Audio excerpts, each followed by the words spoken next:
വിചാരം 82. മോചനം. നമ്മളാരും ഒരു നിമിഷം പോലും പാരതന്ത്ര്യത്തിൻ്റെ പിടിയിലമർന്ന് ജീവിക്കാൻ ആഗ്രഹിക്കുന്നില്ല. ഏതെല്ലാം പാരതന്ത്ര്യങ്ങളാണ് നമുക്കുണ്ടാകാറുള്ളത്, ഉണ്ടാകാൻ സാധ്യതയുള്ളത്? ശാരീരികവും മാനസികവുമായ പാരതന്ത്ര്യമുണ്ട്.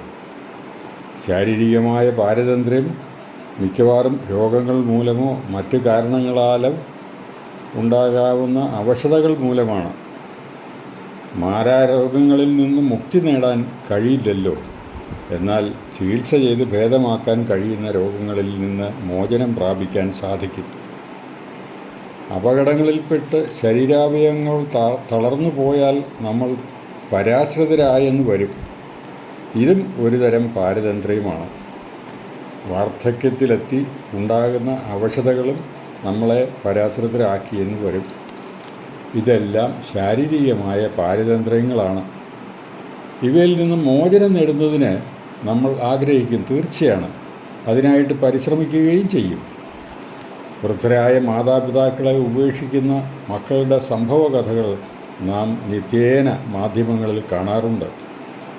അങ്ങനെയുള്ള നിസ്സഹായരായ വൃദ്ധർ അത്തരം സാഹചര്യങ്ങളിൽ നിന്നുള്ള മോചനം മരണം മാത്രമാണെന്ന് കരുതുന്നതിൽ എന്താണ് തെറ്റ്? എന്നാൽ ശാരീരികമായ അസ്വാതന്ത്ര്യത്തിനേക്കാൾ കഠിനമായുള്ളത് മാനസികമായ പാരതന്ത്ര്യം തന്നെയാണ് എന്നതിൽ സംശയമില്ല. അന്തോണിയോ ഗ്രാംസ്കിയുടെ ബൗദ്ധിക അടിമത്വത്തെ പറ്റിയുള്ള തിയറിയിൽ പറയുന്നത് ഇങ്ങനെയാണ്: അശക്തരും അശരണരുമായ ചില മനുഷ്യർ വ്യാജന്മാരുടെ ബൗദ്ധിക വലയത്തിൽ അകപ്പെട്ട് പോയാൽ അവരുടെ സ്വന്തമായുള്ള ബൗദ്ധിക നേട്ടങ്ങളും കഴിവുകളും നഷ്ടപ്പെട്ട് അവർ വെറും അടിമകളായിത്തീരും എന്നാണത്.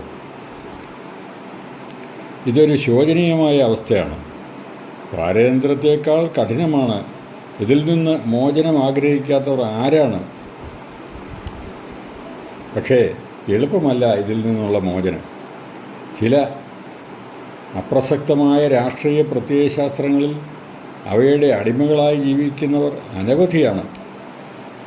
ഇതിൽ നിന്ന് മോചനം പ്രാപിക്കാൻ ആഗ്രഹിച്ചാൽ കൂടി അത് എളുപ്പമല്ല.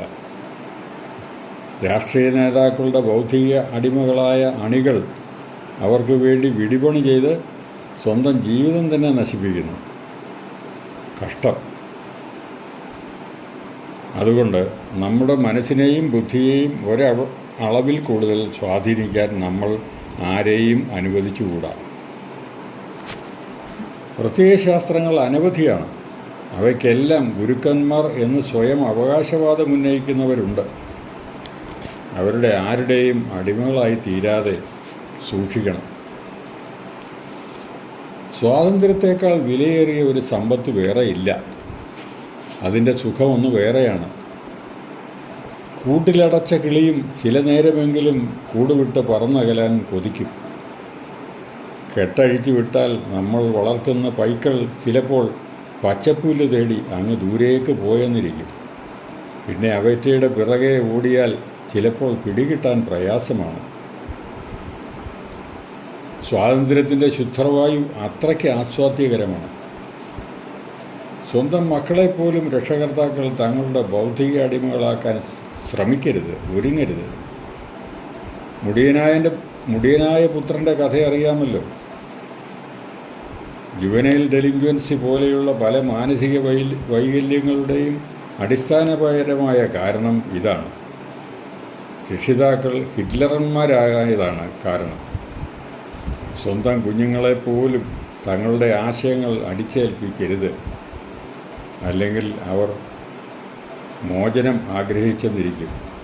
അത് ചിലപ്പോൾ ഒളിച്ചോട്ടമാകാം, ആത്മഹത്യയാകാം, എന്തുമാകാം. പാരതന്ത്ര്യത്തിൽ നിന്നുള്ള മോചനം അത്ര സുഖകരമാണ്.